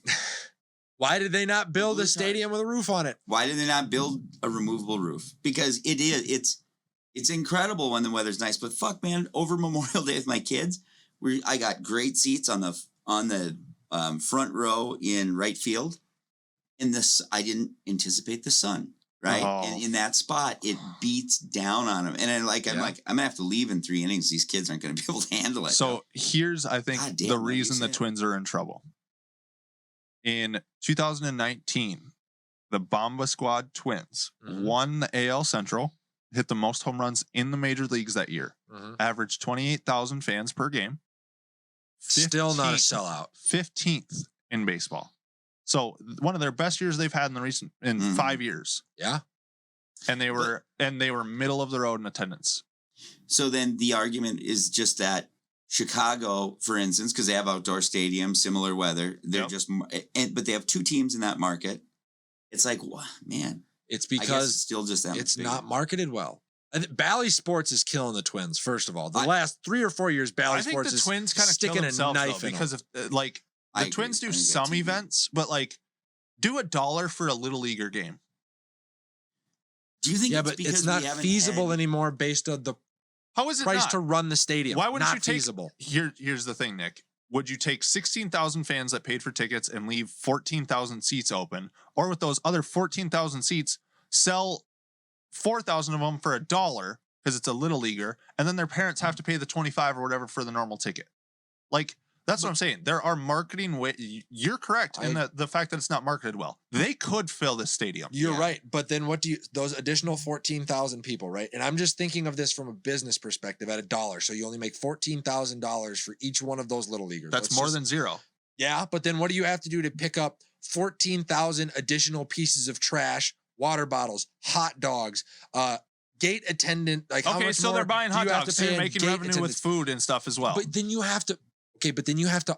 Those kids obviously aren't all eating full meals. They're eating half. They're leaving twice Yeah. as much Oh, trash. You have to dude. pay the gate. You have to pay the gate attendants to stay Who you're longer. you're Because already, kids are there. You have to up security. You have to change the way So you I operate. told the you how you ballpark. could sell out your stadium and make more money. And And you're the saying, poll lads no, are I don't sitting- want to do that because I have to pay this janitor an extra hour. Yes, the poll ads are going to sit back Stop and it. go, the money I'm going to have to invest to Stop get it. those additional That's- 14,000 people That's in. dumb. Because, Mike, if that was the case, they would do it. If your way worked, they would do it. Not necessarily. I think you put we've had this conversation before. Sometimes I think you put too much into the nepotism pile. I don't think that they're just blatantly ignoring it. They have a team of smart people that own an MLB franchise. That look out at a half-empty stadium where each seat is $0 ticket sales, $0 concession sales. You're right. And guess what? Because of that, they have to run half the concession staff, half the janitorial staff. They have to run, the water gets run half as much in the rest. You have to factor all of that stuff in. That's more accurate. Thank you. No, I agree. But I'm playing devil's advocate. I'm just sitting here telling Mike what the poll ads are sitting back and saying. You ask me, Minnesota is better suited to have a AAA affiliate Okay, and have so our let's- major league team go somewhere else. Let me ask you this. Because I disagree with that take. We are a medium market. We're not a small market team. If you could sell those 14,000 tickets Yes. for X amount of dollars, and let's say through those ticket sales, through the concession sales, through paying the staff of holding those 14,000 more people, Right. let's say you make $2,000 more a game, because you are going to be profitable. At the end of the day, you are going to be profitable if you sell those tickets. Okay. You are, period. I don't care what the numbers look like. At the end of the day, selling more tickets and more concessions is a good thing. Yeah, no, I don't disagree. So if you make $2,000 more per game, Yep. that's $160,000 more per season. Okay. Do you think the poll ads are saying no to that? Yes. I'm going to tell you why. That's Because- profit in their pocket Because it's too late now for them to be able to afford that. to afford making money. Yeah. You can't sacrifice now because they didn't sacrifice enough early on. They didn't sacrifice to keep the Twins on TV early. So now they can't afford to just make 160,000. They either have to swing It's for the fence. 160,000 more than what they're already making, Nick. Not, Also, aren't they billionaires? yeah. Yeah, so they can't afford to make another 160,000. That makes no sense whatsoever. It's the same reason the Twins won't spend over $125 million in salary for their team every year, Mike. It's because they can't afford to. Dude, you're literally saying that they cannot afford to make money. Yes, That's the dumb. yes. No, that's retarded. I don't care. The bum off the street that I passed on the way here can afford to make 160 grand. That's dumb. What are you talking about? They can't afford to. They can't afford to pay more than 125 million per season. Yes, that's factual. How did Pohlad compromise you? Who, me? Yes.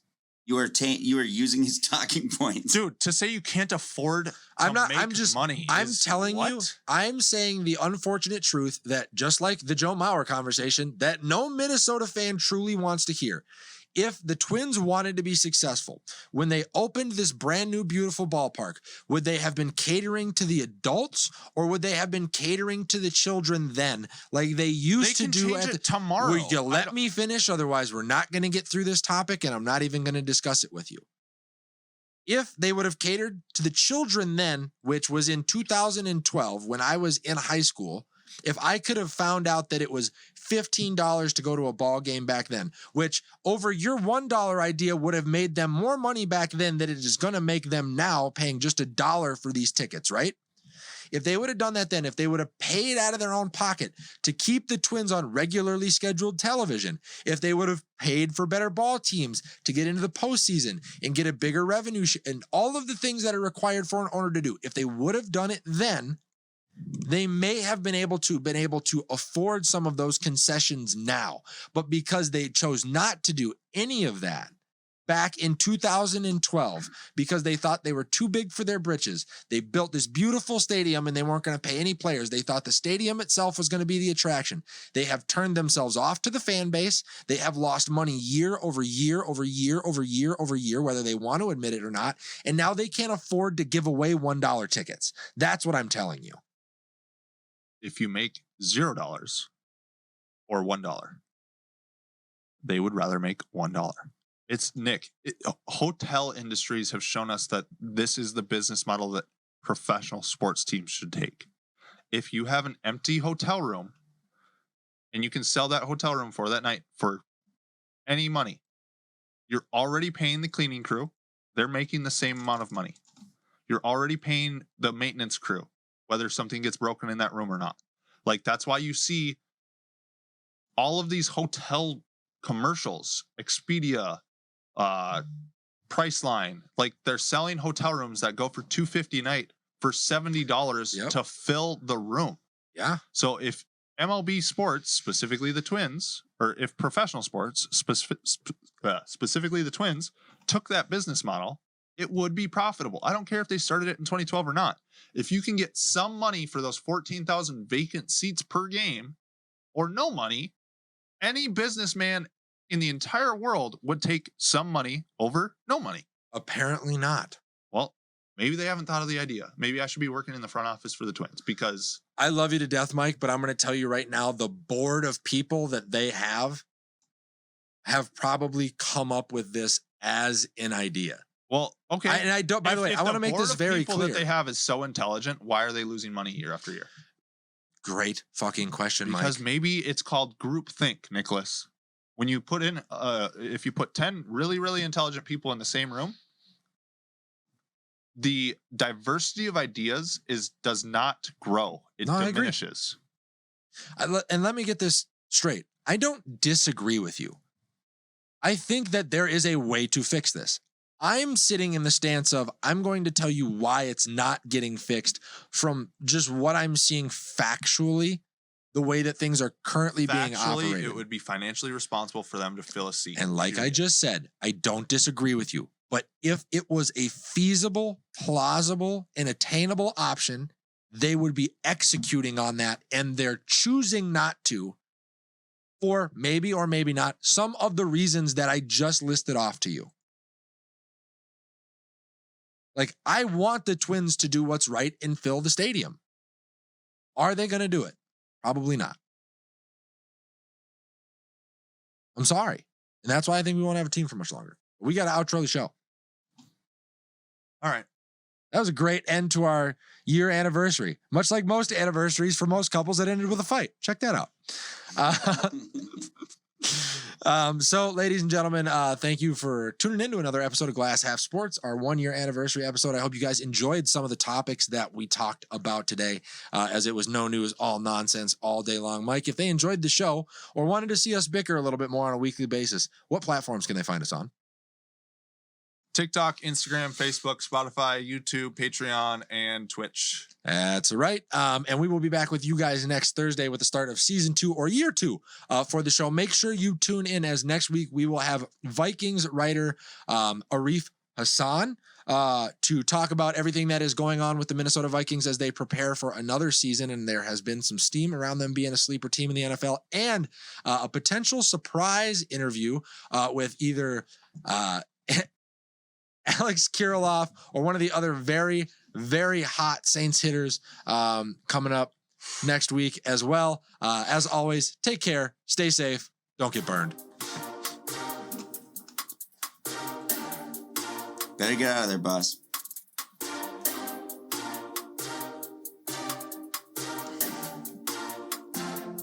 MBC. No relation to NBC.